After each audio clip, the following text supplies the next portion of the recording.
बच्चों को दुआएं, बड़ों को सलाम। फ़िज़ा है मेरा नाम। You watching morning with Fiza 24 news पे। नाज़रीन, आज हमारा शो ऐसे ही कंटेंट आपके लिए डिज़ाइन करके लाया है जिसमें हम आपको बताएंगे कि आप अपना ख्याल कैसे रख सकते हैं, एहतियात कैसे कर सकते हैं। अच्छा, ये रोज़ बात मुझे बोलते हुए अब इसलिए भी नहीं अच्छा लगता क्योंकि मेरा शो ही इसी कंटेंट के ऊपर है। मेरा तो पैटर्न ही यही है, मैं इसके अलावा कुछ करती ही नहीं हूँ।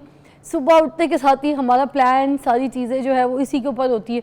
अच्छा, एक बात बताऊँ, जब से मैं ये शो कर रही हूँ ना, मेरे अंदर का इंसान जो है ना थोड़ा सा बदल सा गया है। वो जैसे कहते हैं ना, फ़िज़ाएँ बदल गई हैं, वो हल्की हल्की ना वाकई में चेंज हो गई हैं क्योंकि सिनेरियो बदल गया। पहले ये सारी चीज़ें जो करने की मैं कोशिश करती थी तो मुझे इतना कोई टाइम या मेरे पास ऐसी कोई मौके नहीं थे या प्लेटफॉर्म नहीं था। मगर कहते हैं ना, जब आप थोड़ी सी नियत कर लें, थोड़े से इरादे मजबूत कर लें, देन अल्लाह ताला आपके रास्ते खुद ही आसान कर देता है। तो फिर अल्लाह ताला आपको चुन लेता है कि then you should do something like what you want to do, अब माशी भलाई के लिए, कौम के लिए, अपने लिए, दूसरों के लिए। एंड आप फिर ना एक प्रैक्टिस में आ जाते हैं क्योंकि समटाइम्स ये होता है ना कि मैं तो मॉर्निंग शो करती हूँ, मैं एक रेगुलर प्रैक्टिस में आ गई हूँ। तो हम ये करते हैं कि चीज़ों को करने की कोशिश तो करते हैं, मगर चलो जब कभी टाइम मिल गया, कभी किसी दिन फ्री हुए तो हम ये कर लेंगे, इस तरह से रूटीन चल रही होती है। मगर जब आप प्रैक्टिस में आ जाते हैं ना तो इन चीज़ों को बहुत करीब से समझना शुरू कर देते हैं कि यार ये चीज़ें कितनी ज़रूरी हैं। मखलूक की भलाई के लिए काम करना बहुत अच्छा है और इससे इतना दिली सुकून मिलता है ना। मैं पहले भी मॉर्निंग शोज़ करती थी, मगर जब मैं घर जाती थी तो एक सेटिस्फैक्शन नहीं होती थी, इनर सेटिस्फैक्शन नहीं होती थी। सब कुछ ऐसा लगता था फेक है, बनावटी है, मज़े का कुछ नहीं है।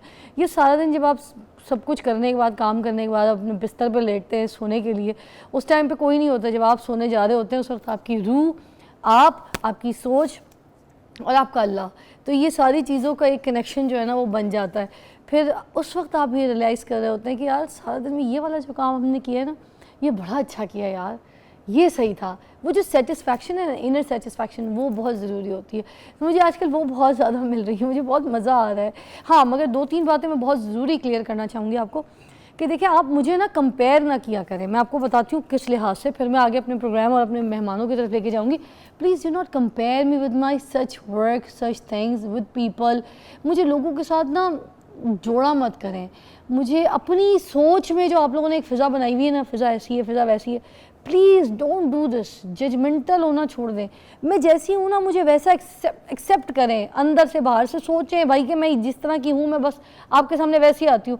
शुक्र करें कि मैं आपके सामने बन कर नहीं आती, मैं बनावटी नहीं हूँ, मैं जैसी हूँ मैं वैसी हूँ। आप लोग मुझसे अब बहुत ज़्यादा रब्ता जो है वो जोड़ें, मगर मेरे साथ काम करने वाले लोग, जितने भी लोग हैं, उनको पता है फ़िज़ा कैसी है, फ़िज़ा ऐसी है। तो मेरे साथ कनेक्शन जोड़िए। मैं आप लोगों के लिए शो करने के लिए आती हूँ और जो जोड़ते हैं उनका मेरे साथ बड़ा एक डीप सोल कनेक्शन हो जाता है। तो that's the thing I want to share कि मैं जैसी हूँ मुझे वैसा रहने दें। What I wear, what I look, what I style, मैं जो मेकअप करती हूँ, उन सब चीज़ों को, मेरे अखलाक, मेरी नेचर, मेरे अच्छे काम, मेरे बुरे काम, कोई भी चीज़ों को एक साथ कंबाइन मत करें। हर इंसान में अच्छाइयाँ बुराइयाँ होती हैं, फिर वो मुकम्मल इंसान बनता है। ये बात याद रखिएगा। प्यार से कह रही हूँ, गुस्से से नहीं कह रही। चलिए जी, प्रोग्राम की तरफ चलते हैं। आज प्रोग्राम जो है, सबसे पहले जो मैं शुरू करूँगी वो शुरू करूँगी हमारी स्किन से रिलेटेड।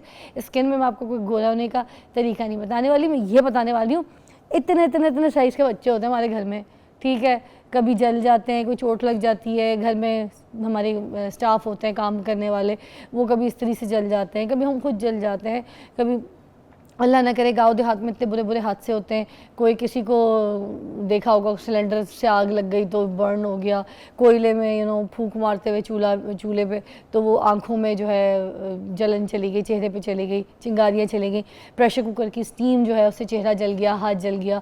ऐसे बहुत सारे सुनने को आते हैं। और तेज़ाब से कुछ ऐसे भी सीन है जो तेज़ाब से जल जाते हैं लोग, बड़े सीवियर पेशेंट्स होते हैं। और मेरे पास यहाँ पे कुछ आए भी थे जो ऐसी औरतें थी जिनको यहाँ पर तेज़ाब फेंक कर जो है वो जला दिया गया था, उनकी पूरी खूबसूरती स्किन जल गई। तो ऐसे सारे जो जलने पे है वो हम आज बात करेंगे कि किस तरीके से हम बच सकते हैं और हमने किस तरीके से हमारा ख्याल रखना है। उस्मान आमिरुद्दीन हमारे साथ मौजूद है, डर्मेटोलॉजिस्ट हैं, किसी तारुफ के मोहताज नहीं है, ऑल्दो हमारे पास पहले भी आ चुके हैं प्रोग्राम में। तो लेट्स टॉक टू उस्मान से। उस्मान आमिरुद्दीन, ठीक है जी, कैसे हैं डॉक्टर साहब? आई एम फाइन, आप कैसी हैं? तो मुझे ये बताइएगा कि आज आप हमें ये सारी चीज़ें बताएंगे कि ये जो जल जाते हैं हम, इससे हम बच कैसे सकते हैं, उसका दाग ना पड़े, ठीक है, और वो कोई सीवियर शक्ल ना इख्तियार कर ले। मैंने तो सुना है कि कुछ लोगों के जैसे बच्चे होते हैं, चाय गर्म हम लोग रख देते हैं ऐसे ना, और छोटे छोटे बच्चे होते हैं वो नया नया क्रॉल करना शुरू करते हैं, उनके ऊपर अगर चाय वाय गिर जाए और दिल वाली जगह पे गिर जाए तो वो जानलेवा भी हो जाती है। Is that true? जी, ये जो आपने इंसिडेंट्स डिस्कस किए हैं ये हमारे I think so every house hold जो है ना, mostly in the rural population में भी और अर्बन में भी कुछ प्रॉब्लम्स डिसाइड कर देते हैं। और चाय से लेके इस्त्री के बर्न तक, इवन के इलेक्ट्रिक बर्न तक, ये सारी चीज़ें घर में हो सकती हैं। तो मेरी सजेशन होगी कि हम प्रिवेंशन पे ज़्यादा काम करें और कुछ घर के अंदर कोई ट्रीटमेंट प्लान वो रखें। हर बंदे को घर में वो चीज़ें होनी चाहिए ताकि फ़र्स्ट एड कम से कम वो घर में ले सकें। अब मुझे इसका जवाब ज़रूर दीजिएगा, क्योंकि यही प्रैक्टिस सबसे ज़्यादा सबकी होती है। शाम की चाय पियेंगे, बेड टी पियेंगे, चाय ज़रूर पास रखी होती है। Exactly. छोटे छोटे जो बच्चे हैं, अब अगर टेबल को पकड़ के क्रॉल करें बस तो एकदम से हाथ लग गया, मोस्टली सुनने में आता है बच्चे ने चाय का कप गिरा दिया। अब वो जो गर्म चाय का मग्गा है अगर किसी छोटे बच्चे पे गिर जाए वो जानलेवा हो सकता है। पहले तो ये ज़रूर बता दें देखने वालों को। Is that really serious? अगर आप इसको डिवाइड करें ना एजेस को, टॉडलर से बच्चा एक न्यू बॉर्न है और 3 साल से लेके 10 साल की उम्र तक, ये बच्चे ज़्यादा शरारती होते हैं और इसमें थोड़ी सी कोताही भी आ जाती है। तो अगर वो वाला बच्चा जो अभी चल नहीं रहा और अब गोद में है तो उसमें ज़्यादातर जो कोताही है वो आपके पेरेंट्स की वजह से ही हो सकती है। तो पेरेंट्स क्या है कि अगर वो बेड टी ले रहे हैं तो बेड टी कोशिश करें कि किसी बर्तन में कोई स्पेसिफिक प्लेट है या सॉसर है उसमें चाय रखें और थोड़ा दूर रखें, क्योंकि आपको पता नहीं बच्चा किस टाइम पे भी हाथ मार के ऊपर गिरा सकता है। और आपने पीना है तो बच्चों को बेड पे लेटा लें ताकि आप चाय का कोई भी खतरा उसके मोल ना लें। नंबर एक चीज़, बच्चों को तो माए गोद में लिटा के जो है ना खुद उनके मुंह में बोतल डाल के तो चाय पी रही होती है, वो बहुत गलत है जी। तभी तो ये इंसिडेंट्स हैं काफ़ी सारे। अगर आप चाय पी रहे हैं तो उनको बच्चे को साइड पे लेटा दें। क्या रोए लेगा, 2 मिनट की रोएगा, चाय उसे छोड़ दें, ठंडी हो जाएगी, उतना इशू नहीं है। लेकिन अगर चाय गिर जाती है, फॉर एग्जाम्पल आप देखना है कि गिर गई, तो हमने करना क्या? अगर वो गिर जाती है तो आप कोशिश करें उस बच्चे को कम से कम 15 या 20 मिनट, मैक्सिमम 30 मिनट तक पानी बहाएं उसके ऊपर, सादा पानी, नलके वाला। अच्छा। लोग क्या करते हैं, लोग उसके ऊपर कोई दूध डाल रहा है, कोई कुछ और चीज़ डाल रहा है, कुछ पेस्ट लगा रहे हैं, ठंडा तौलिया रखते हैं लोग जैसे सीने पे, मतलब lot of things. This is not exact practice. बर्फ भी नहीं। हाँ, कुछ नहीं। असल प्रैक्टिस है जो इंग्लैंड में हो रही है वो यही रिकमेंडेशन है उनकी कि आप कम से कम 15 से 30 मिनट तक उसके ऊपर पानी बहाते रहें। अच्छा। इंग्लैंड में 200 burn unit mostly, I may not be right about the figure, but most of the centres वो इस टाइम पे बंद हो गए हैं। क्यों? They are working on the prevention plan. कैसे? ये एजुकेशन से, अवेयरनेस से। तो हम अगर आप उस बच्चे को बचाना चाहते हैं जो गोद में बैठा हुआ है तो चाय के लिए बहुत इंपॉर्टेंट है। उसके अलावा किसी किसी सर्दियाँ सूप पी रहे हैं वो भी गिर सकता है। तो जो लिक्विड जो थिक है वो स्किन पे रहता है, जम जाता है। अच्छा।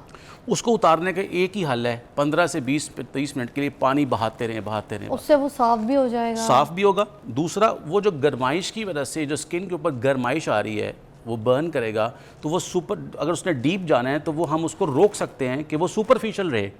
अब इसमें अंडरस्टैंड करने की बात है कि बर्न को किस क्लासीफाई कर सकते हैं। तो इस कंडीशन में बर्न 2 तरह का है, एक सुपरफिशियल, एक डीप।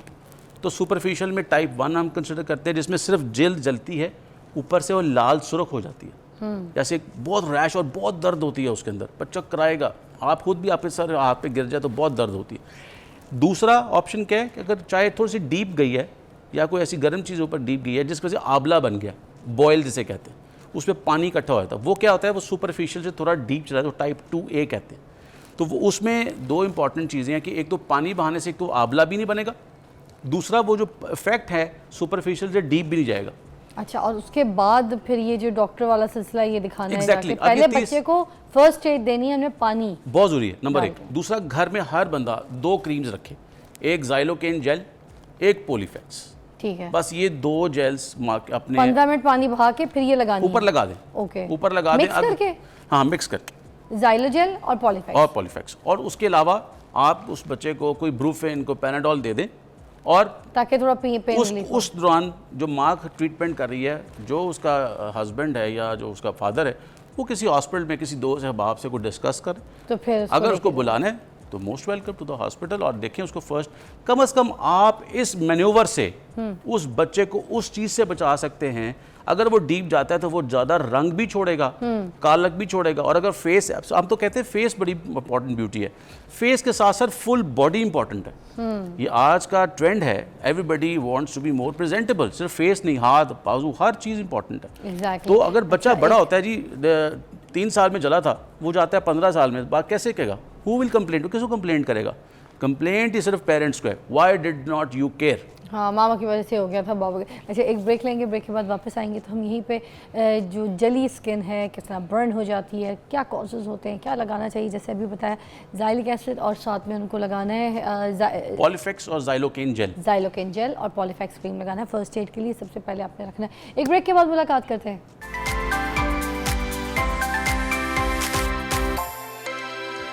Welcome back. हमारे साथ डॉक्टर उस्मान डर्मेटोलॉजिस्ट बैठे हैं और हम बात कर रहे हैं स्किन जलने के ऊपर। बच्चे मोस्टली स्विच में भी हाथ लगा देते हैं या फिर किसी को करंट लग जाता है, यू नो ऑल दैट। ये इससे भी तो बॉडी के अंदर एक जलन सी फीलिंग होती है, थोड़ी देर के लिए आप सब कुछ जल रहा होता है आपके अंदर, राइट? तो ये भी तो ठीक नहीं है। एग्जैक्टली पहले हमने चाय का जिक्र किया और अब हम अदर मोड्स ऑफ बर्न का जिक्र करते हैं कि बच्चे को किस वजह से मसला हो सकता है। जैसे बहुत सारे बच्चे ड्रिंक रहे हैं, they are starting to crawl, तो आप देखें कि बहुत सारे शूज़ जो है ना वो नीचे वाली साइड पे लगाए होते हैं घर में। तो कोशिश करें कि वो शू प्लग्स आते हैं, बच्चा उसमें जाके उंगली ना दे दे, कवर जो होते हैं कवर करें, उसको कवर कर लें। दूसरी ऑप्शन, अगर जो बाकी आयरन है, मेड्स कपड़े इसी कर रही हैं या बच्चे बड़े वाले 10 साल के 12 साल के वो कर रहे हैं, तो बच्चा आता है स्कूल यूनिफॉर्म कर रहे हैं तो उसका हाथ लग जाता है स्त्री को, तो वो फिर एक निशान छोड़ जाता है। जैसे किसी मैं तो 10-12 की नहीं हूँ, देखे मुझे ये निशान, मेरे खुद कितने निशान है स्त्रियों के। तो फिर तो आज का आपका इलाज तो लाइव शो में हो जाएगा। मेरा तो लाइव शो में मुझे बताएं, ये तो अब तो टाइम हो गया, 3 महीने निशान जाते हैं तो लोगों को भी पता चलेगा कि अगर आपके ऐसे निशान, कैसे दिखाएं ज़रा निशान, ये जैसे निशान है, अभी 3 महीने हो गए, ये जा नहीं रहा। हाँ, ये 1 साल बाद भी ऐसे ही रहेगा, अब इसका क्या करना है? ये 3 साल पुराना निशान है, इस्त्री से जला हुआ, ये भी नहीं गया। तो ये कैसे जाने? अभी यही चीज़ें हमें आप डिस्कस करें कि हमें ये सपोज ये डिफरेंट पार्ट्स हैं, इसको बचाया जा सकता है बर्न को। अब हो गया, फॉर एग्जांपल हो जाता है, तो मैं ये समझता हूँ कि वो जो हाथ लगाया है ना उसने अंदर, तो वो इलेक्ट्रिक करंट कौन सा है, 220 वोल्ट का है। तो कोशिश ये करें कि साथ बच्चे को ना पकड़ लें, आप जूता पहने या किसी चीज़ के साथ स्विच को बंद करें, बच्चे को नहीं पकड़ना, नहीं तो आपको भी करंट लगना स्टार्ट हो जाएगा। तो वो तो उस स्विच से तो डर लग रहा होता है, तो फिर हाँ, तो उसका हल बस आप पीछे से बटन बंद कर भी, उसको थोड़ा सा सेंसिबल होकर लेकर चलना है, पैनिक नहीं करना। ये 2 इंपॉर्टेंट है, यहाँ तो पीछे से जाके मेन बंद कर दें या स्विच बंद कर दें, फिर आप बच्चे को निकालें बड़े आराम से आवाज़। अगर आप उसको खुद लगाएंगे तो आपको भी करंट स्टार्ट हो। अब पॉइंट है, करंट लग गया तो क्या होगा उंगली के ऊपर? उंगली काली भी हो सकती है, उंगली डैमेज भी हो सकती है। उसका हल वही है तरीक़ाकार, फर्स्ट एड जो मैंने पहले बताई है वो करें, और फिर अपने कंसर्न डॉक्टर के साथ, जो प्लास्टिक सर्जन हैं या कॉस्मेटिक सर्जन हैं, उनके साथ कोऑर्डिनेट करें। जैसे being as a plastic surgeon तो हम उसको लेके चल सकते हैं। इसकी भी फर्स्ट एड यही है, यही क्रीम जो आपने बताई है, पॉलीफेक्स। और बर्न का सारी फर्स्ट एड एक है, एट होम। तो इसमें भी पानी पहले लगाना है जब जलता पानी है, लगाएं, करंट से भी? इसमें भी पानी लगाएं। आगे केमिकल बर्न है, इसमें पानी नहीं लगाना। अच्छा, वो भी एक ऑप्शन है। तो ये चीज़ें आपने पानी लगाएं ताकि उसकी जो इफेक्ट है ना गर्माइश का वो कम हो जाए, और तब तक मीनवाइल आप अपने हॉस्पिटल पहुंच सकें। अच्छा, मेरी सबसे बड़ी बहन है, तो उन्होंने ना गीज़र चलाया था घर में। अब वो गीज़र पे नीचे देख रहे होते ना कि जल रहा है कि नहीं जल रहा। आपको पता है वो ऑटो वाला तो था नहीं, इस तरह के प्लग ऑन करो ऑन हो जाए, तो वो माचिस से जलाते थे, उसके बाद नीचे देखते थे कि ऑन हुआ है कि नहीं हुआ। फिर उसके बाद ना वो धीमा होता है चूल्हा, तो उसके चूल्हे को ऐसे घुमा के, तो उन्होंने देखा जैसे उसको फुल पे किया, जब नीचे मुँह किया तो वो आंख फुड़ करके भड़की एकदम से, तो उनकी पलके, आईब्रो सब वाइट ऐसे इस कलर की चिट्टी हो गई थी। ऐसे मोस्टली लोगों के साथ होता होगा। बिल्कुल। क्या फर्स्ट एड है इसमें? जो आपने जिक्र किया था ना इसका निशान का, उसमें मेरी सजेशन होगी कि विटामिन सी को कोई भी फॉर्म में ले सकते हैं और सन प्रोटेक्शन करें, और ब्लैक कलर्स को अवॉइड करें ताकि उसकी फर्दर पिगमेंटेशन की तरफ ना आए। ये बेसिक चीज़ है जो मैंने आपको बताई। ठीक है। देन कम्स ऑन टू, अब हम आते हैं बच्चों से निकल के फीमेल्स में 2 मेन प्रॉब्लम्स हैं। एक प्रेशर कुकर की वो खुली नहीं, भाप ऊपर आ गई, और दूसरा जब आपने जिक्र किया मेल्स के अंदर कि वो जनाब उन्होंने आग लगाई और वो भप करके वो जो है ना आया फ्लेम। गीजर का तो मेरी बहन के साथ और वो फेस क्या करता है, ये सारी चीज़ें जलाता है। ये जल गया था, मेरी बहन की पूरी आंखें जल गई थी, पूरी झुर्रियाँ, डार्क पापड़ियाँ उखड़ रही थी जी। तो वो आप देखें, ये चीक्स प्रोमिनेंट हैं, ये बोन्स प्रोमिनेंट है, चिन प्रोमिनेंट है, नोज प्रोमिनेंट है। जहाँ जहाँ प्रोमिनेंसी होगी वहाँ पे बर्न डीप होगा। ऐसे ही जहाँ पे अंदर खड्डा है वहाँ पे जो बर्न है वो लेस होता है। तो इस कंडीशन में फर्स्ट एड सेम कंडीशन, आप उसमें पानी बहाएं, और क्रीम्स लगाएं। आजकल बड़ा कॉमन है, हर बंदा वो मीबो, क्वेंच इस तरह की चीज़ें इस्तेमाल करता है जी मार्केट जी, में जो कोई वर्क क्रीम है, कारामद है, अवेलेबल बड़ा है, लोग अवेलेबल खरीद है। रहे उसमें ना सिल्वर नाइट्रेट की ऑप्शन है, मतलब? बीइंग है उसमें एक इंग्रेडिएंट है AgNO3, उसमें ठीक सिल्वर है थोड़ा सा। अच्छा, तो being as a cosmetic aesthetician, तो मेरा सजेशन होती है कि मैंने अपनी प्रैक्टिस में इसको थोड़ा सा नेगेट किया, क्योंकि वो पिगमेंट करता है फर्दर। मतलब वो ब्लू लाइन वाली जो क्विंच है, दैट्स नॉट फाइन, पिगमेंट छोड़ लोग देगा करते हैं, गवर्नमेंट में करें, लेकिन being as a private practice में हम इसको अवॉइड करते हैं, ओह, क्योंकि कॉस्मेटिक्स में ज़रा ये हमें दाग छोड़ देगा। दाग छोड़ता है, अच्छा, तो हमें उसको प्रिवेंट। फेस पे तो बिल्कुल नहीं लगाना, फेस पे तो लगाना ही पॉलीफैक्स है। बाकी बॉडी पे बेशक लगा लें, पेस्ट से अवॉइड करें। दूसरा ये जो हल्दी है या जो भी टोटके हैं देसी, वो प्लीज़ अवॉइड करें। उसके अलावा आप शहद, घर में थोड़ा सा शहद ज़रूर रख लें। वो जो कहीं भी जला है उसके ऊपर थोड़ा सा शहद लगा लें, अगर कुछ और चीज़ नहीं लगानी तो। अगर आप पास क्रीम्स अवेलेबल है, शहद तो घर में होगा, सबके तो होता है। शहद तो एक इस्लामिक पॉइंट ऑफ व्यू से भी हर चीज़ में शिफा है, तो वो भी एक बहुत बड़ी, हमने बहुत बड़े बड़े जख्म जो है ना वो शहद से, जो बर्न वाले पेशेंट हैं वो शहद से ही ठीक किए हैं बहुत सारे। अच्छा, बहुत गर्म निवाला मुंह में खाते हैं तो ज़ुबान जल जाती है कभी कभी, फिर दूसरे से जो बाइट खाते हैं, खाना खाते हैं, उसका टेस्ट नहीं आता 2 दिन, उसके लिए क्या करना होता है? ये एक बहुत अच्छा आपने एक लेमैन सी बात, गरम चाय पी हुई है, लो, गरम चाय। खाना खा लो तो। वो मेरे ख्याल में अगर आपने मैक्सिमम 10-15 मिनट में वो ठीक हो जाता है, आधे घंटे तक मगर दूसरे निवाले का टेस्ट नहीं आता तो वो उसकी कोई दवाई शवाई ज़रूरी नहीं होती, खास। मगर वो आई खुद ही डोंट ठीक थिंक हो सो कि जाता हमें है। कुछ करना चाहिए।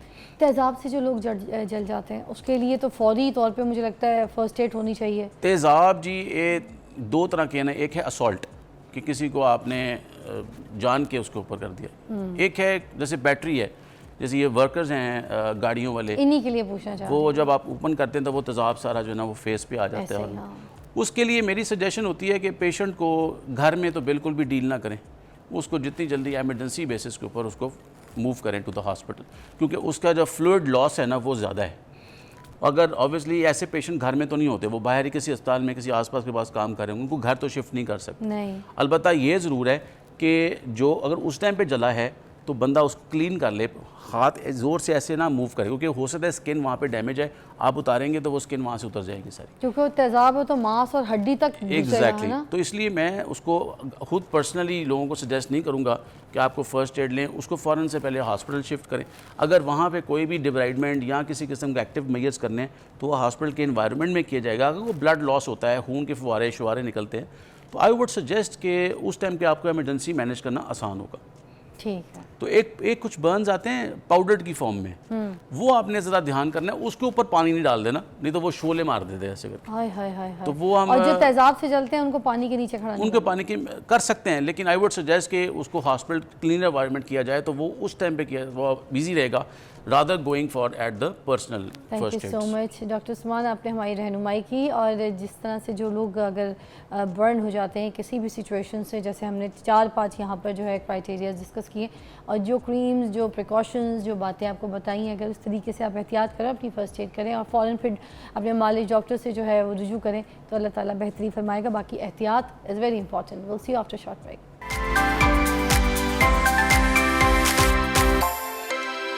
Welcome back, you watching morning with Fiza. नाज़रीन, अभी हम फैटी लीवर के ऊपर बात करेंगे और हमारे पास ज़बरदस्त डॉक्टर मौजूद हैं।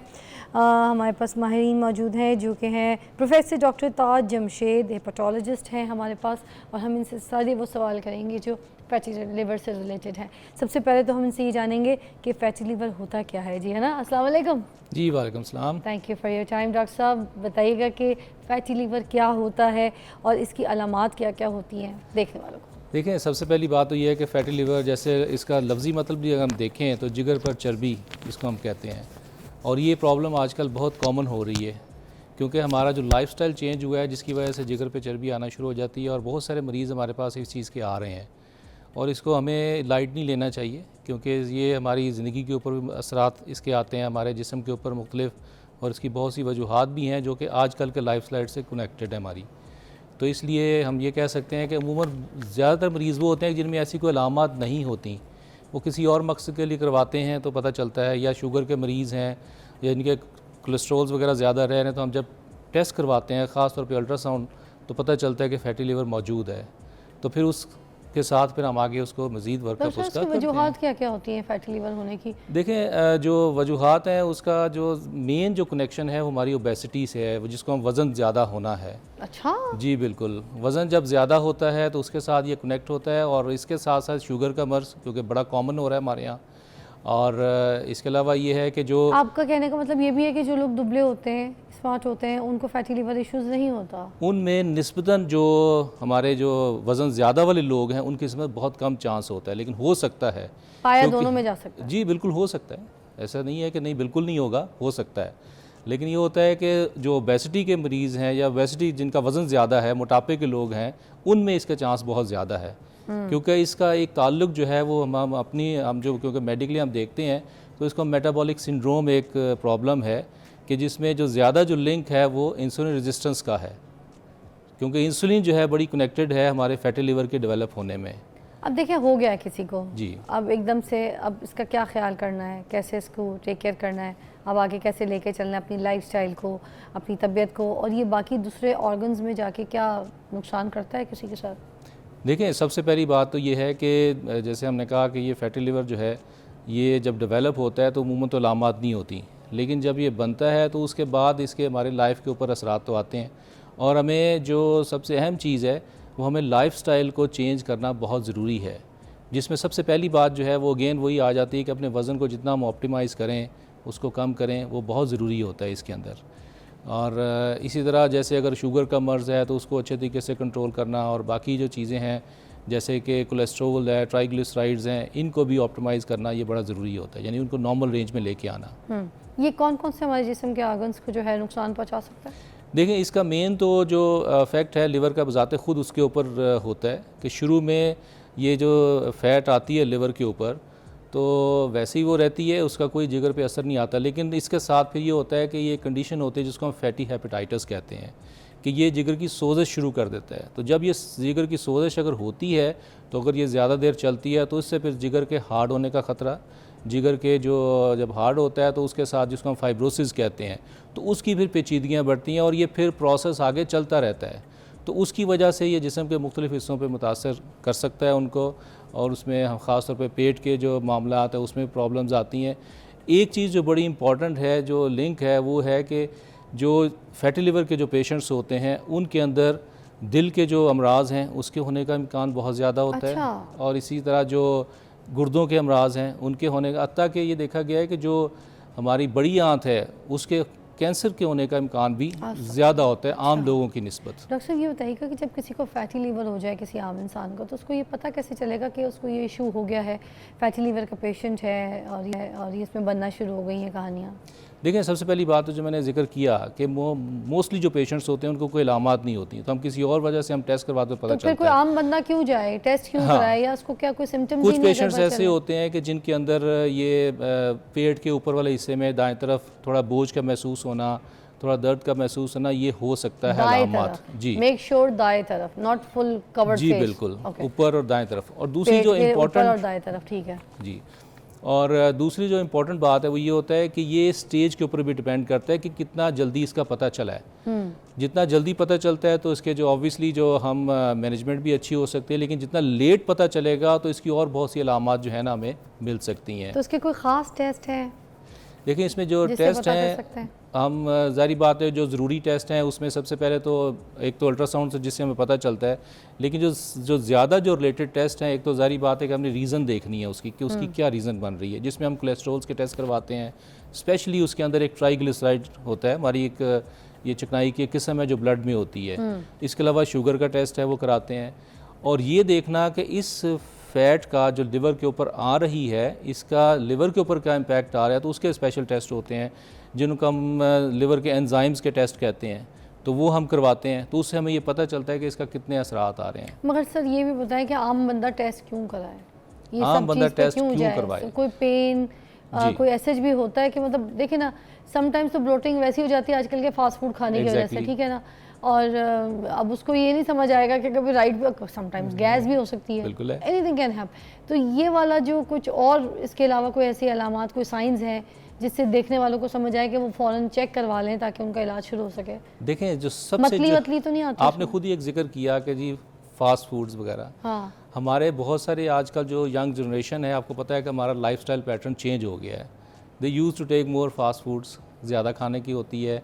फिर उनका ये है कि जो लिविंग स्टाइल है वो ये है कि ज़्यादा सिटिंग पोस्चर में है, जैसे आईटी के बहुत सारे लोग हैं, बैंकर्स हैं, और फिर हमारा जो ये अब मोबाइल का एक सेटअप आ गया है कि हम हर चीज़ अपने घर बैठे बैठे अपने मोबाइल से कर लेते हैं। तो जो फिज़िकल एक्टिविटी का कम होना, उसके साथ जो है हमारी खुराक का चेंज होना, जो हेल्दी डाइट है उससे हम हट रहे हैं। तो जब हेल्दी डाइट से हटते हैं तो ऑटोमेटिकली ये फिर इस तरह के अलामत आते हैं। तो वो लोग जिनका हम ये कहते हैं कि वज़न ज़्यादा है, या जिनको शुगर के अलामत आनी शुरू हुई हैं, या जिनके कोलेस्ट्रॉल ज़्यादा रह रहे हैं, उनको ये ज़रूर एडवाइस करते हैं कि वो फैटी लिवर के लिए ज़रूर अपने टेस्ट करवाएं। अच्छा, एक ब्रेक लेते हैं डॉक्टर साहब। ब्रेक के बाद दोबारा ज्वाइन करते हैं। फैटी लीवर के ऊपर बात कर रहे हैं, आपकी नॉलेज में बहुत इजाफा होगा, अपना ख्याल रखिए। इसीलिए खास ही सेगमेंट देखिए, वापस आइए, टेक अ ब्रेक।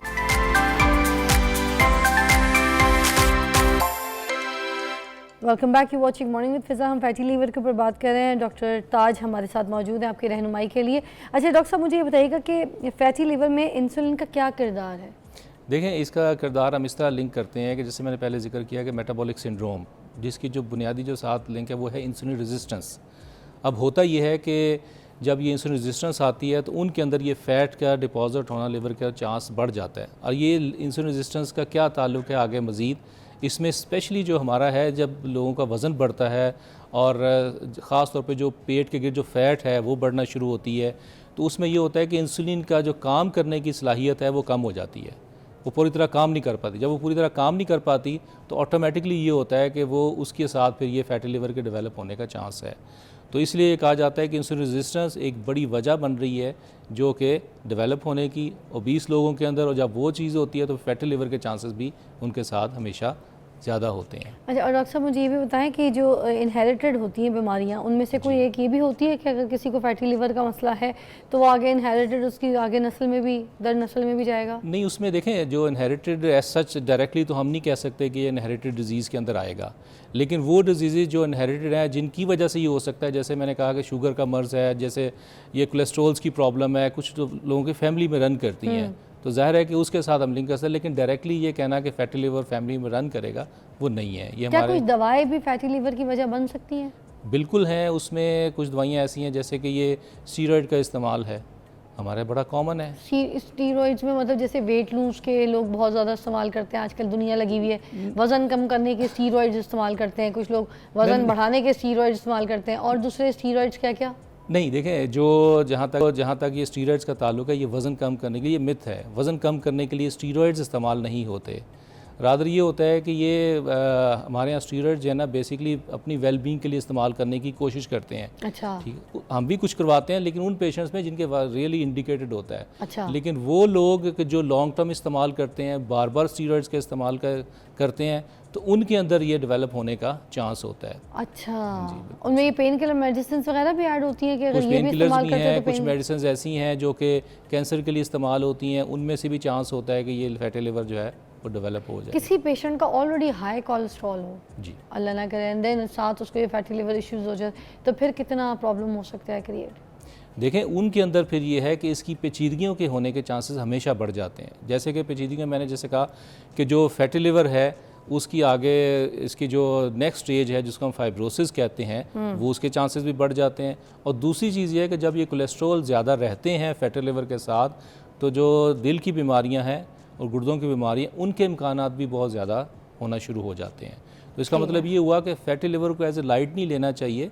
अगर इसके साथ दूसरी प्रॉब्लम जैसे कोलेस्ट्रॉल, ये चीज़ें ज़्यादा हैं, तो इसका मतलब है कि इन लोगों के अंदर हार्ट अटैक होने का ख़तरा और ये चीज़ें ज़्यादा होती हैं। डॉक्टर साहब, कौन कौन सी ऐसी ग़िज़ाएँ हैं जो आपको लगता है फैटी लीवर वालों को नहीं खानी चाहिए, जिसमें आप, अगर आपको लगता है कि ऑयल से रिलेटेड कोई ऐसी बात है और शुगर और कोई फैट्स ऐसे जो आपको लगता है कि इनकी डाइट में से बिल्कुल माइनस होने चाहिए, तो प्लीज़ गो हेड बताएं ज़रूर।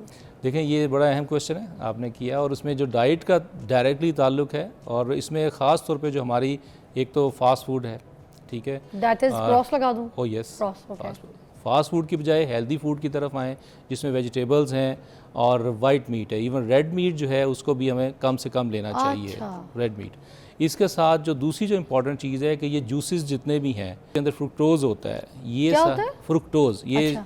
ये मिठास की एक यानी शुगर की किस्म है जिसको फ्रुक्टोज कहते हैं। ठीक है। ये ऐसा डायरेक्टली शुगर को तो नहीं बढ़ाती लेकिन मीठापन हमें देती है, और ये अमूमन फ्रूट्स के अंदर जो हमारा ये स्वीटनेस होती है ना, ये फ्रुक्टोज की वजह से होती है, फ्रूट जूसेस के अंदर। फ्रूट जूसेस और ये आर्टिफिशियली जो जूसेस तैयार की जाते हैं उनके अंदर फ्रुक्टोज का इस्तेमाल बहुत ज़्यादा होता है। ये भी डायरेक्टली रिलेटेड है फैटी लिवर के साथ। तो इन जूसेस को, स्पेशली जो आर्टिफिशियल जूसेस हैं, इनको कम करना चाहिए। और सीधी सी बात है कि इत्तेदाल के साथ चीज़ों को लेना, खुराक को लेना, ये सबसे अहम है। तो जूसेस की बजाय आप फ्रेश फ्रूट्स वैसे खाएं जिनमें फ़ाइबर भी हो। ठीक है। तो ये एक हेल्दी डाइट उस तरफ जाना चाहिए। डॉक्टर साहब मुझे लास्ट ये बता दीजिएगा कि कोई ऐसी चीज़ जो आपको लगता है कि ये बिल्कुल ठीक हो सकती है, जड़ से ख़त्म हो सकती है, तो जो पेशेंट ऑलरेडी हैं उनके लिए कोई खुशखबरी है तो प्लीज़ बता दें। क्या फैटी लीवर का पेशेंट हमेशा के लिए ठीक हो सकता है, वापस नॉर्मल हो सकता है, या फिर फैटी लीवर होने के बाद में ये चीज़ें जो है नॉर्मलाइज नहीं होती? प्लीज़। नहीं, उनके लिए मैसेज जो स्पेशली ये है कि जितना जल्दी इसका पता चल जाए उतना ज़्यादा बेहतर होता है। और उसमें जो सबसे अहम चीज़ है कि जो इसके टेस्ट जल्दी से जल्दी करवाने चाहिए ताकि हम ये देख सकें कि ये किस स्टेज पे है। और जो तीसरी बात है वो अहम है कि अपने लाइफस्टाइल को चेंज करें। तो फिर ये जड़ से ख़त्म हो जाएगा? बिल्कुल। जो इनिशियल स्टेजेस के ऊपर अगर ये फैटी लिवर है तो लाइफस्टाइल जो है, लाइफस्टाइल में देखें सबसे अहम चीज़ है जो ओवरवेट लोग हैं, मतलब वर्जिश भी अगर वो 5 to है। 10% भी अपना वेट रिड्यूस करते हैं तो उसका बड़ा मुस्बत असर पड़ता है। फैटी लीवर के पेशेंट्स के लिए एक्सरसाइज भी रेकमेंड करते हैं? एक्सरसाइज मस्ट है, उसमें एरोबिक एक्सरसाइजेज और मसल स्ट्रेंथनिंग एक्सरसाइज। यानी एक्सरसाइज हम ये कह सकते हैं it would be in the form of walk, brisk walk 20 to 30 minutes daily करें, या जिम एक्सरसाइजेज भी हैं, तो वो ऑब्वियसली ये हेल्प करती हैं इसको इम्प्रूव करने में। थैंक यू डॉक्टर ताज, बहुत बहुत शुक्रिया आपकी तशरीफ़ आवरी का, आपकी रहनुमाई का। आई होप आपको समझ आया होगा। और फैटी लीवर के जितने भी पेशेंट्स हैं वो ख़ास अपना ख्याल रखेंगे, वो अपनी लाइफस्टाइल चेंज करें, अपनी डाइट चेंज करें, ताकि आपकी खुराक आपको जो है वो फ़ायदा दे सके, ना कि आपके जिस्म में जाके पॉइजन पैदा कर दे और आपकी तबीयत ख़राब हो। तो टेक गुड केयर। हम एक ब्रेक के बाद मिलते हैं।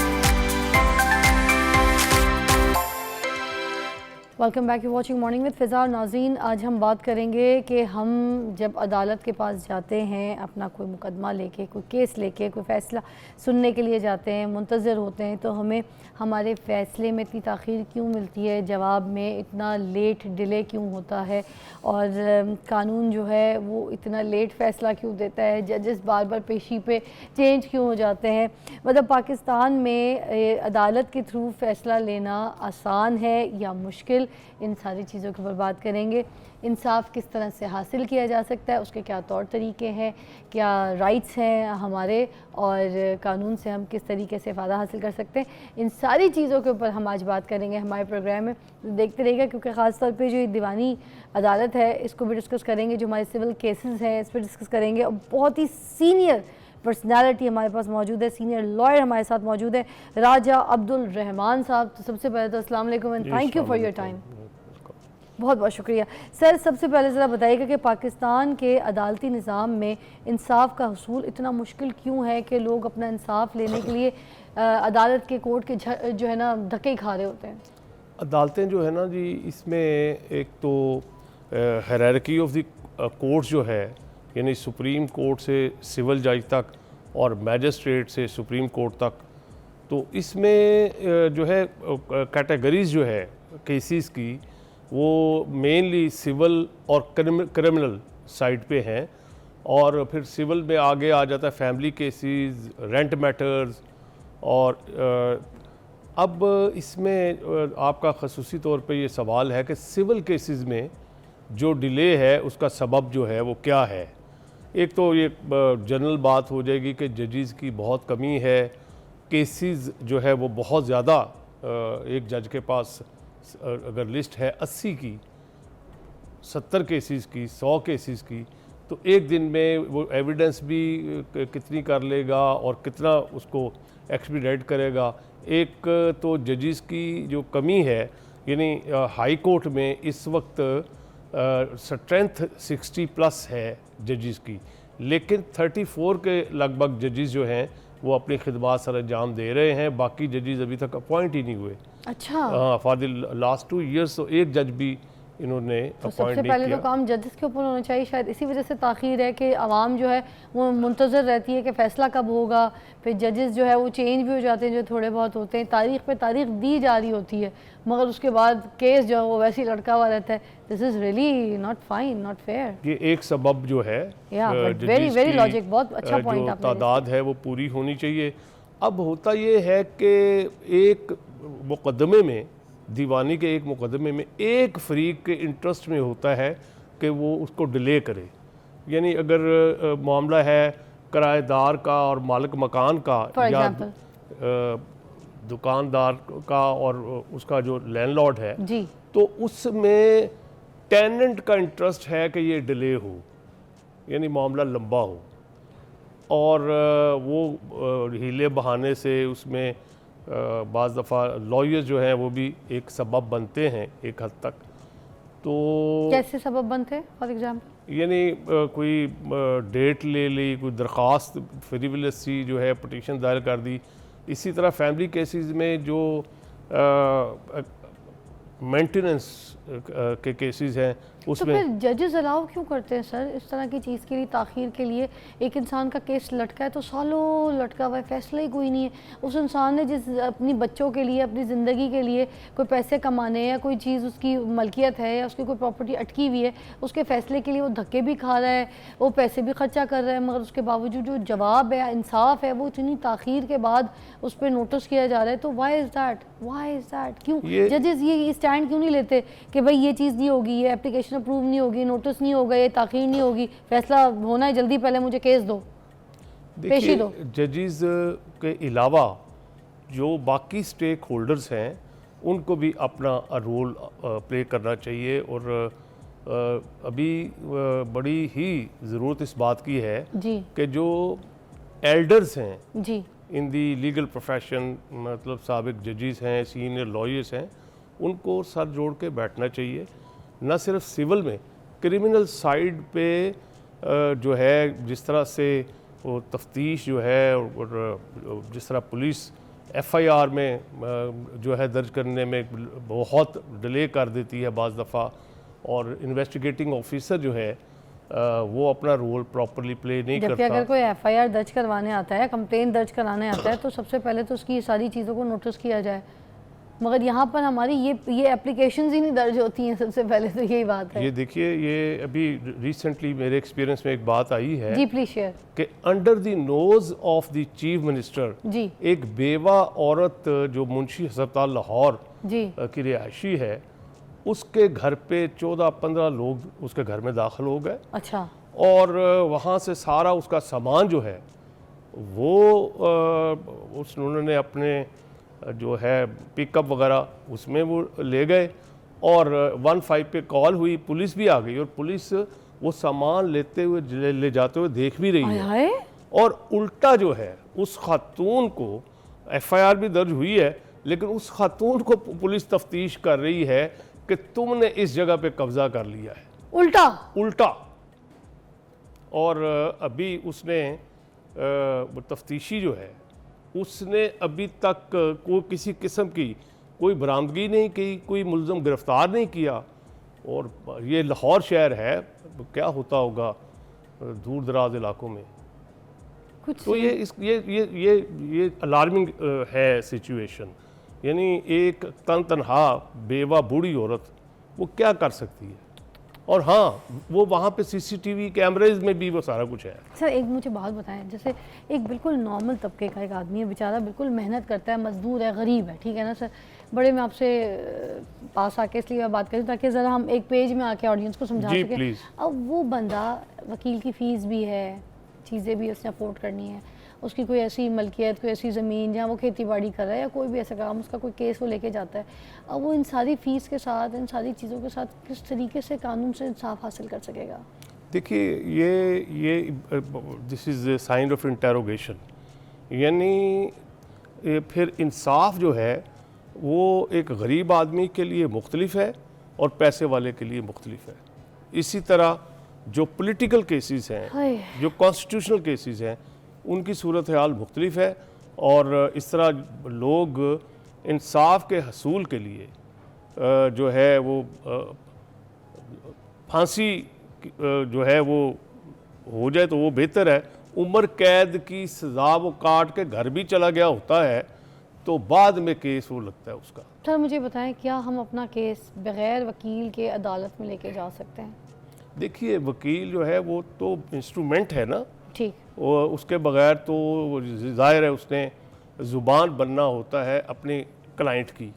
वो जो मुँह शगाफियाँ हैं कानूनी, वो आम आदमी लेमैन तो नहीं समझता ना। अब आम आदमी, ऐसा आदमी जिसके पास पैसे नहीं है वकील के, सपोज, फिर क्या करेगा? वो आदमी जो है उसमें लिखा हुआ है कानून में, ज़ाब्ता फौजदारी में लिखा हुआ है कि गुर्बत जुर्म है।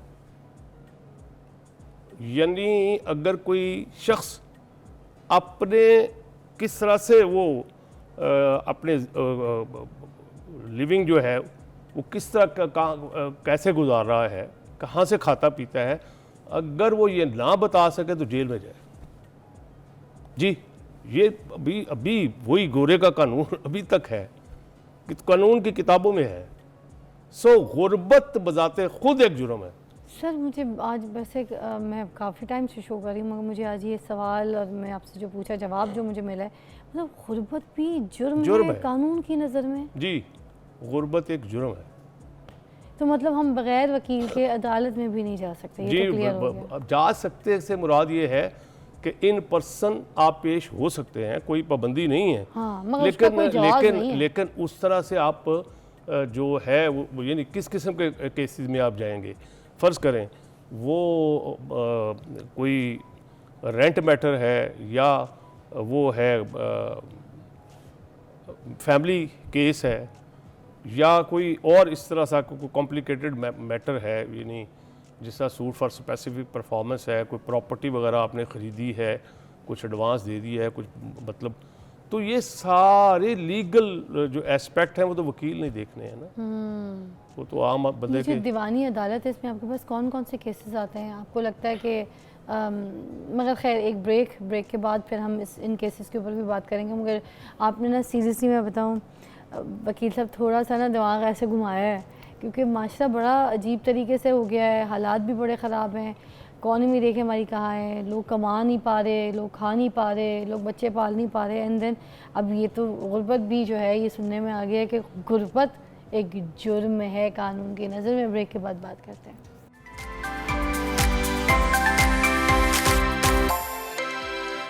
Welcome back. आज हम बात कर रहे हैं कि पाकिस्तान में कानून से इंसाफ लेना इतना मुश्किल क्यों है, आसान क्यों नहीं है। और इसके लिए हमारे पास ज़बरदस्त सीनियर लॉयर मौजूद हैं, राजा अब्दुल रहमान साहब, और हमें बहुत अच्छी तरीके से गाइड करें। फिर उसी सवाल को थोड़ा सा दोबारा आपके सामने पेश करना चाहूँगी कि ये जो बरसों लग जाते हैं केसेस के लिए, one is the main point कि चलो जजेस जो है वो कम है, उनकी तादाद कम। समटाइम्स आपने कहा कि वकील भी जो है उस तरह से रोल प्ले कर देते हैं, मगर अब क्या इसका कोई हल नहीं है कि कोई हमें जल्दी मतलब कोई इसकी सलूशन मिल जाए? कोई बंदा अपने घर का केस लड़ रहा है तो वो उसके मरने के बाद उसके बच्चे भी लड़ रहे हैं, वो केस ही चल रहा है, इतना डिले। मैं तो यही देखती आ रही हूँ, हमारे खुद के फैमिली केसेस इतने हैं, कुछ लोगों के काम के। तो हेड ऑफ द इंस्टीट्यूशन की ये जिम्मेदारी होती है। सुप्रीम कोर्ट के चीफ जस्टिस और प्रोविंशियल जो जुडिशरी है उनके चीफ जस्टिस हजरात और पंजाब की खातून हैं, तो ये उनकी ज़िम्मेदारी है कि वो मेकनिज़म ऐसा जो है दें, और रूल्स और लॉ तो खैर बने ही हुए हैं, लेकिन उन पे अमल दरामद जो है वो करवाना जो है बहुत ज़रूरी है। तो ये जो बात है कि जी वकील के बग़ैर या वकील जो है मुक़र्रर करने के लिए एक गरीब आदमी के पास क्या तरीका है, क्रिमिनल साइड पे तो मौजूद है। यानी कोई मुल्ज़म जो है अगर वो वकील अपना नहीं कर सकता तो सरकार उसको वकील दे देती है। अच्छा, सरकार वकील दे देती है। दीवानी में ज़रूरत है कि उधर भी कोई ऐसी कमेटी बने डिस्ट्रिक्ट लेवल पे और तहसील लेवल पे, हाँ, जहाँ ये सहूलत मुयस्सर हो। अच्छा, वहाँ नहीं है, वहाँ दीवानी अदालत के लिए कि वो सरकार जो है बैतुल माल से जो है वो पे करें वकील साहब को, जो भी उनके रोल पे होंगे। हाँ, ये ज़रूर होना चाहिए कि लॉयर ऑफ हिज और हर चॉइस, मतलब वो जिसको वो करना चाहें, जिसको वो बेहतर समझते हैं, ये नहीं है कि किसी को भी पकड़ के आप उसमें पेश कर दें। अच्छा, क्या सोल अदालती निज़ाम में बदउनवानी का सामना भी करना पड़ता है? देखिए, बदउनवानी जो है इसमें बहुत ज़्यादा सच्चाई नहीं है। मेरिट पे भी केसेस होते हैं, लेकिन इसको इस इल्ज़ाम को मुस्तरद भी नहीं किया जा सकता। तो मैं सफाइस से कि इस्लाह की गुंजाइश मौजूद है।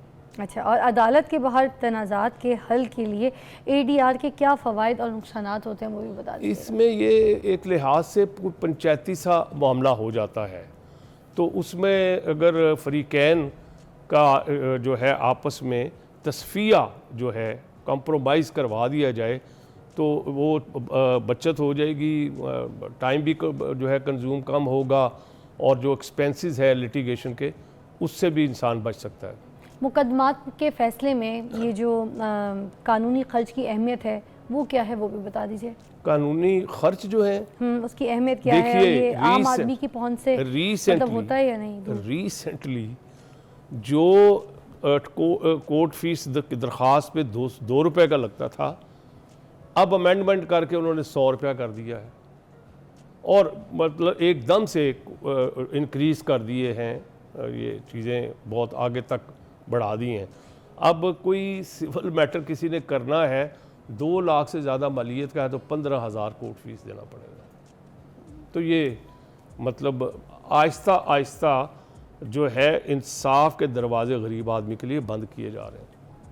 हम कहीं बेहतरी की तरफ नहीं है, बेहतरी की तरफ, जी हाँ, उल्टे पैर चल रहे जी हाँ। हैं। सर, मैं आपसे चाहूँगी, बहुत सीनियर हैं आप, आपकी बात, आपकी चीज़ें बहुत सच्ची हैं। बीइंग अ वकील, you don't care about your job, your anything, but you are, you know, just saying everything truth. So I respect you seriously.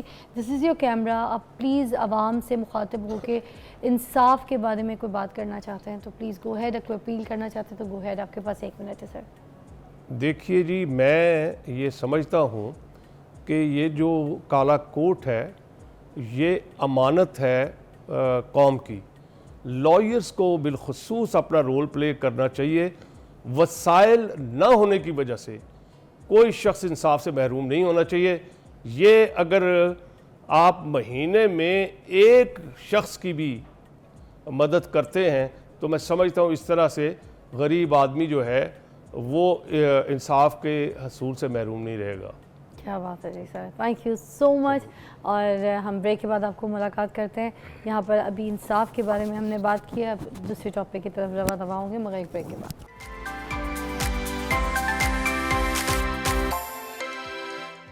नाज़रीन, एक स्टोरी हमारे पास आज थी जो कि हमने शेयर करनी थी आपके साथ। और आपको पता है हम हमेशा कोई ऐसी स्टोरी लेकर आते हैं आपके सामने जिससे आपको मोटिवेशन मिले, आप कुछ सीखें, आप कुछ समझें, उससे कुछ सबक हासिल करें। तो एक स्टोरी अभी जो मेरे सामने बिल्कुल अभी ऐसे सेट पे ब्रेक के बाद आई है, तो वो स्टोरी बिल्कुल ऐसे है कि पहले तो वो मेरी स्टोरी बन गई, क्योंकि वो मेरी दोस्त हैं, मेरी उनसे मुलाकात होती है, मैं उनको जानती हूँ, मैं उनके साथ हंसी मजाक करती हूँ, अपना अच्छा बुरा शेयर करती हूँ।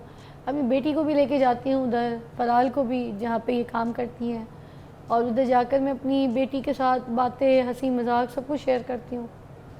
मुझे पता था ये शादीशुदा हैं इस हद तक, मगर एक इनके साथ जो दर्द है जुड़ा, जो तकलीफ़ है, वो कभी इन्होंने कोई शेयर ही नहीं की। मुझे बहुत अजीब लगता है, क्योंकि बीइंग अ मदर मुझे पता है फराल को थोड़ी सी भी कोई चीज़ की हवा भी लग जाए सर्द गर्म की तो बहुत तकलीफ़ होती है, सहा नहीं जाता, सारा फैशन इधर उधर हो जाता है, सारी ज़िंदगी की कोशिशें, काम सब इधर उधर हो जाता है। कोई माँ अपनी औलाद को तकलीफ़ में कभी नहीं देख सकती। कितनी ख्वाहिशें होती है ना हमारी कि हमने अपने बच्चों को ये बनाना है, हमने अपने बच्चों को वो करना है, इसको ये मैसर करना है। और कोई माँ अगर ये देख ले कि मेरा बच्चा आगे इस दुनिया की दौड़ में कैसे खड़ा होगा, कैसे बढ़ेगा, कैसे अपने ख्वाबों को पूरा करेगा, वो ख्वाब जो मैंने भी देखे हैं, और मेरा बच्चा आगे कैसे करेगा, तो वो माँ बहुत टूट जाती है। मगर ये इतनी अच्छी मेरी दोस्त है, मुझे नहीं पता था मेरी दोस्त आ रही है मेरे प्रोग्राम में। मेरी इतनी अच्छी दोस्त है, मैं आपको बताऊं, इसने कभी हम लोगों को नहीं बताया अपना ये साइड के ये भी इसके साथ सिचुएशन है, और वो उस सिचुएशन को लेके बड़े आगे बढ़ के काम कर रही है, जी रही है अपनी लाइफ। और तो और उसके ख्वाब वो अपने बच्चे को दिखाती है रोज़ के, उसके बच्चे ने भी आगे वो ख्वाब देख रहे हैं और उसके माँ के वो ख्वाब पूरे करने हैं। मेरे साथ मौजूद है मेरी बहुत प्यारी सी दोस्त जो कि है हुमा, और उनके साथ बड़ा प्यारा सा उनका बेटा जॉयल, एक और बेटा है इस्माइल, वो सामने बैठा है, मगर उसको बाद में मैं बुलाऊंगी, आपको भी बुलाऊंगी। सबसे पहले तो आपसे बात करूंगी। Thank you so much. और तुम क्या चीज़ हो, तुमने कभी बताया ही नहीं। बस हिम्मत आ जाती है। तुम इतना हंसी मजाक, मिलना जुलना सब कुछ, मगर अगर तुम्हारे साथ कोई ऐसा डार्क साइड था जहाँ पे तुम तकलीफ़ में थी, कोई पेन था तुम्हें या कोई ऐसी ट्रॉमा, तुम हर वक्त मेरी फ़राल चीज़ें, हम कितना अटैच हैं तुम्हारे साथ, आते हैं बैठते हैं बातें करते हैं गप्पे मारते हैं, और तुमने ये चीज़ें नहीं बताई। मैं और स्ट्रांगली तुम इसको फेस कर रही हो, पाल रही हो, और उसको दुनिया दिखा रही हो, दुनिया के सामने खड़ा कर रही हो। नहीं, इट्स फाइन। कैसे किया तुमने ये सब कुछ, सीरियसली कैसे किया? जब ये पैदा हुआ तब मुझे खुद ही हिम्मत आ गई थी। तब ये 3 साल का था, 3 साल तक मैंने इसको लपेट के रखा था, दुनिया से बहुत दूर रखा था इसको। जब पैदा हो, जब पैदा हुआ है, क्योंकि लोगों ने मुझे बहुत ज़्यादा बातें की थी कि तुम मनूस हो, तुम ये हो, तुम वो हो। फिर मैंने सोचा, मेरे हस्बैंड ने मुझे कहा, मेरे बहन भाइयों ने मुझे कहा कि तुमने इसके लिए जीना है, तुमने इसको कुछ बन के दिखाना है, तुमने इसके लिए कुछ करना है, और इसको तुमने ये नहीं कहना कि तुम ऐसे क्यों पैदा हुए हो। तो मैंने यही सोच के, और लोगों को जब मैं बताती हूँ कि मेरा बेटा ऐसा है, तो थोड़े बहुत लोग तो परेशान होते हैं, फिर बाद में मुझे बातें करते हैं कि शायद ये हमारी तरफ से पैसे मांग रही है या कुछ हमारे तरस खाने के लिए हमें कुछ कर रही है। तो मैं इसलिए डिस्कस करती ही नहीं हूँ किसी के साथ भी कि मुझे कुछ नहीं चाहिए, लगता है दिया हुआ सब कुछ है मेरे पास, ये कि मुझे बस इसका है कि ये किसी मुकाम पे पहुँच जाए। मैं बात कर सकती हूँ? How are you? I'm fine. Wow, कितनी स्ट्रॉन्ग मदर है तुम्हारी। Can I come and meet you? है? Yes. Okay. जॉयल, क्या हाल है? ठीक। इतनी स्ट्रॉन्ग मदर के बेटे हो तुम। How you feel? How you feel? कैसा फील करते हो? अच्छा। बहुत अच्छा। इतनी सुपर मॉम है, पास आती है तुम्हारे, इतनी सुपर मॉम है ना, तो तुम तो उनकी बैकबोन हो, है ना? हो? क्या ख्वाब देखते हो जॉयल? क्या ख्वाहिश है? क्रिकेट। क्रिकेट खेलना चाहते हो? अभी क्या खेलते हो? क्रिकेट। तुम क्रिकेट खेलते हो? कैसे खेलते हो बताओ ना। है? बॉलिंग बहुत अच्छी करता है, ऐसे स्विंग करता है ऐसे करके। Oh my God, really? ये बॉटल भी बजा के दिखाएगा अभी आपको, ये बजा के दिखाएगा अभी। बजा के? म्यूज़िक इस पे बनाता है ये है ना तुम्हारी ट्रेनिंग। ओह माय गॉड यार। इसलिए स्पेशल इसके लिए टीचर आते हैं, क्लासेस हैं इसकी, म्यूज़िक क्लास करते हैं हम लोग। है? महीने में इसकी एक क्लास होती है, म्यूज़िक क्लास, सब म्यूज़िक सीखते हैं।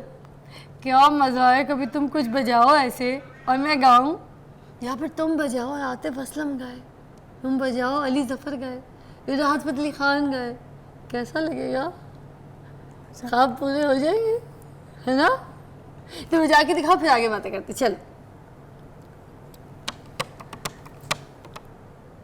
और बजाओ ना, थोड़ा सही से बजा लो।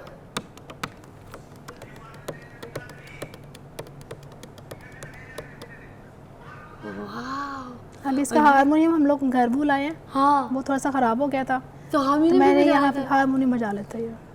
कितने साल के हो गए जो है? 12 years। 12 ईयर्स के। और ये जो तुम्हारे भाई हैं, ये कितने साल के? तुमसे 3 साल बड़े? अभी ये 14 के। 14। इस्माइल आना जरा, माइक दीजिएगा इस्माइल को। इस्माइल आना जरा, अंदर आना मेरे पास, इधर 15 साल पे का आओ, होने लगा। इधर आ जाओ। इस्माइल, तुम्हारे तो दोस्त है तुम्हारे घर पे, है ना? तुम भी ट्रेनिंग देते हो उसको, सारी चीज़ों की सिखाते हो, करते हो, बताते हो? क्या बताते हो? इसको इंस्ट्रूमेंट्स का हारमोनियम वगैरह का हाँ खेलना वगैरह। हाँ, अच्छा तुम्हारा माइक आ जाता है, फिर मैं तुमसे बात करती हूँ। अच्छा, जिस तरीके से अभी आया ना स्माइल जॉयल को लेकर, मैं यकीन कीजिए इतना प्यारा लगा मुझे जिस तरीके से इसने पकड़ा, मैं सीरियसली, अगर तुम्हारे पाँव नहीं हैं, तुम्हें ज़रूरत नहीं है, इतना प्यारा अच्छा भाई है तुम्हारा, ठीक है, कि वो तुम्हारे अपने कदमों को उसने तुम्हें दे दिया। तुम जहाँ जाना चाहते हो तुम इसके पाँव के जरिए जाते हो, ऐसे ही है ना? अभी हम मरी से होके आए हैं तो सारा सपोर्ट इसने किया हुआ था, है, इसके फादर ने और इसने किया। ये ऐसे ही लेके फिरता है। और ऐसे में 2 मिनट पता है मुझे क्या लगा कि इसके जिस्म का हिस्सा है, जिस तरीके से इसने उठाया था लगा जिस्म का हिस्सा है। एक बार उठा के दिखाओ ज़रा, मैं दिखाती हूँ जिस तरह से इसने उठाया था ना, ये माइक में निकाल के दिखाती हूँ, दिखाना कैसे, कहाँ गया माइक, ये साइड से निकल गया, चलो जी एक बार दिखाओ। देखो, ज़रूरी नहीं होता आपके घर में आपकी जो फैमिली मेम्बर्स हैं ना, उन्होंने आपको सपोर्ट, ये देखें, उन्होंने आपको सपोर्ट करनी है, उन्होंने आपके ख्वाब जो है वो पूरे करने। अब देखें, आइए, ऐसा लगता है कि ये इसी का हिस्सा है, ये इतने प्यार से इसके साथ, इतने प्यार से इसको लेके सारे जहान में फिरता है, इसको घुमाता है, वेकेशंस पे लेके जाता है, ऐसी है जॉयल। और तुम्हें तो शदीद है ना, शदीद मोहब्बत है। और इसी तरह देखें, माँ ने भी आगे से अपने ड्रीम्स नहीं पीछे कि उसको सिखाया, उसके स्पेशल क्लासेस होती हैं, उसको ट्रेनिंग दिलवाती हैं, ठीक है, वो खुद अपने बल पे खड़ा हो सके, अपनी चीज़ें पूरी करे, अपने काम करे, अपनी ज़िंदगी में कामयाब हो सके। आजा मेरा बच्चा इधर। और ये इंशाल्लाह होगा, क्योंकि इतनी अच्छी फैमिली है, यकीन कीजिए इतनी अच्छी फैमिली है कि इन्होंने आपस में अपनी फैमिली मेम्बर को इतनी सपोर्ट दी है, इतनी सपोर्ट दी है कि Joel is a happy boy. ऐसे ही हमने डिप्रेशन नहीं देनी, हमने लोगों को टेंशन नहीं देनी, हमने लोगों को ये जॉयल जैसा बच्चा बनाना है। Joel is so happy, Joel you are so fine, या यू लव एवरीवन, राइट, सबको प्यार। अब तुम बताओ, माइक आ गया जी, दीजिएगा, आ जाओ, इधर आओ तुम मेरे पास, लाइए जी। इस्माइल, अब मुझे बताओ क्या खाता है जॉयल, क्या इसकी हैबिट्स हैं? जॉयल बिरयानी खाता है ज़्यादा। बिरयानी ज़्यादा खाता है? क्यों भाई, बिरयानी ज़्यादा खाते हो, बताओ मुझे। इसलिए तो पेट निकला है इसका। पेट इसलिए तुम्हारा निकला हुआ है? बताओ ना जॉयल, बिरयानी किसके हाथ की खाते हो, मामा के हाथ की? कैसी, मसाले वाली है बस नॉर्मल? मसाले वाली है। अच्छा, और अपने सारे काम कैसे करते हो? फ़ोन शोन है, मामा को फ़ोन शोन करते हो जी? कॉल शॉल मिला लेते हो, तंग करते हो मामा को हर वक्त, है ज़िद्दे करते हो? भाई को कूटते हो, थोड़ी सी पिटाई शिटाई करते हो, ऑर्डर लगाते हो? बहुत ज़्यादा, नहीं बहुत ज़्यादा, बहुत ज़्यादा। अल्लाह, ये मारता है तुमको कैसे? बहुत ज़्यादा। किस बात पे? क्या जिद्द करता है, मुझे बताओ तो सही, जॉयल का पता तो चले क्या करता है। अगर इसको मैं कोई काम ना करूँ इसका, हाँ, अगर कोई इसको मैं तंग करूँ उसको, वो आगे से मारता है, फिर पिटाई करता है। फिर करता है। देख लो, जोर से छोटा मारता भाई है मगर रोब उसके फुल है। अरे सब पे तुमने इशारों पे रखा हुआ है, एक ऑर्डर जॉयल का और सारे के सारे स्टैंड बाय हो जाते हैं। नहीं तो अब मुझे बताओ आगे क्या फ्यूचर प्लान्स, क्या सोच रही हो? एक तो तुम म्यूज़िक का इसको इस तरह से इंस्ट्रूमेंट सिखा रही हो, ठीक है, उसके बाद और कौन से ऐसे ड्रीम्स जो तुम इसके पूरे करा जो इसका तुम है ना, लिख लो आज, ये एपिसोड कहीं सेव कर लेना, ये आगे ऐसा बड़ा इंसान बनेगा ना, तुम हैरान जाओगी। ब्रेक के बाद तुमने वो ख्वाब बताना है, ठीक है, एक ब्रेक के बाद मिलते हैं।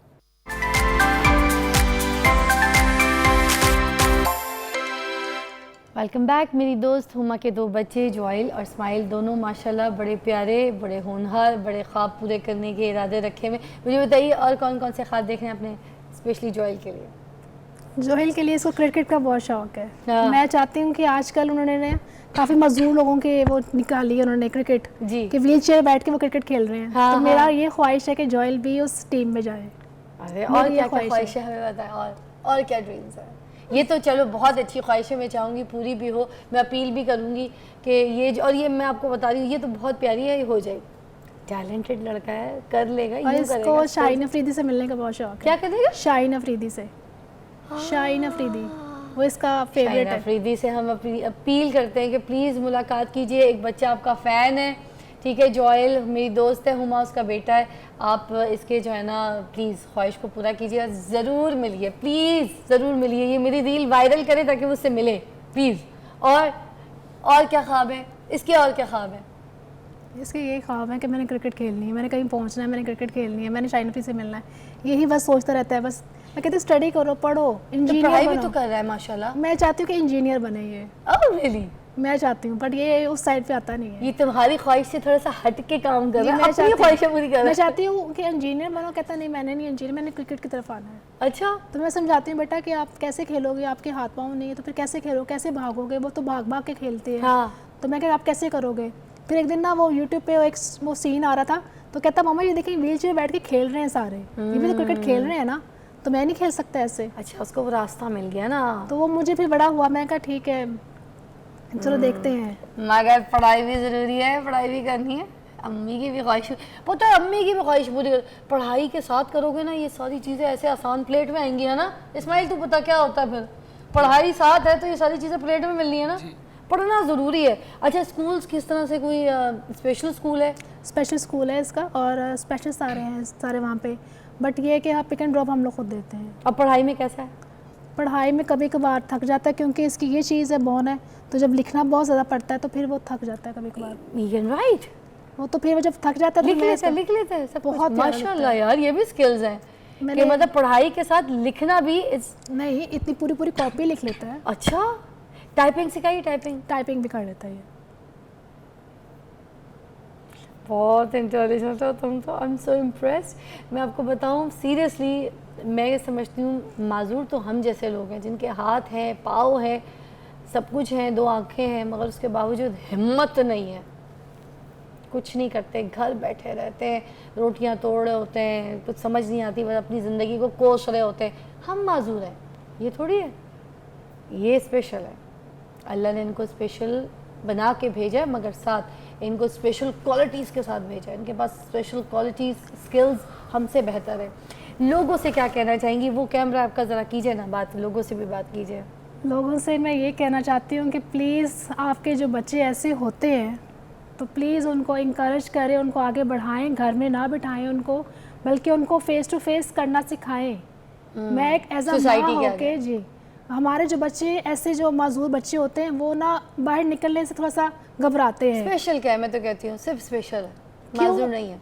स्पेशल बेबी पता है क्यों वो हम लोग कर नहीं सकते? क्योंकि वो जब बाहर निकलते हैं ना तो लोग मजदूर कहते हैं उनको, स्पेशल नहीं कहते। हम लोग स्पेशल कहते हैं क्योंकि वो मेरा बेटा है। हमने शुरू करना ये कहना कि जी, ये स्पेशल है, ये ना माजूर नहीं है, ये हमारा Yes. फ्यूचर है। हाँ, हमने शुरू किया है कहना कि दे स्पेशल, अल्लाह ताला ने जो इनको बाहर स्पेशल के लोग हैं वो इनको कहते हैं ये माजूर है, ये नहीं कैसे है। चलेगा? ये माजूर नहीं है, मेरा स्पेशल बेबी है। बिल्कुल। खबरदार जो किसी ने किसी को माजूर कहा, मैंने पहले कह दिया माजूर आप है, आपकी सोच है, हाथ पैर नाक आँख सब कुछ होने के बावजूद आप लोग बैठे रहते हैं घर में, कुछ नहीं करने के काबिल, कुछ करके नहीं दिखा सकते, ना कुछ है कब कुछ नहीं है, और जब खुद कुछ नहीं होता तो दूसरों को कहना शुरू कर देते हैं। ये वो बच्चे स्पेशल है जिनको अल्लाह ताला ने खुद स्पेशल बनाया है और स्पेशल स्किल्स के साथ बनाया है। इनको माजूर कहेंगे तो मैं आपको सही कह रही हूँ, आप दिमागी जिस्मानी हर तरीके से माजूर आप हैं, ठीक है? ऐसे बच्चे अगर आपके घर में स्पेशल हैं, उनको घर में दबाए मत, आपके घर में मेहमान आए छुपाए मत, ठीक है? आप उनको एक कोना, घर का कोना देके बंद मत करें, उनको डिप्रेशन का शिकार ना करें,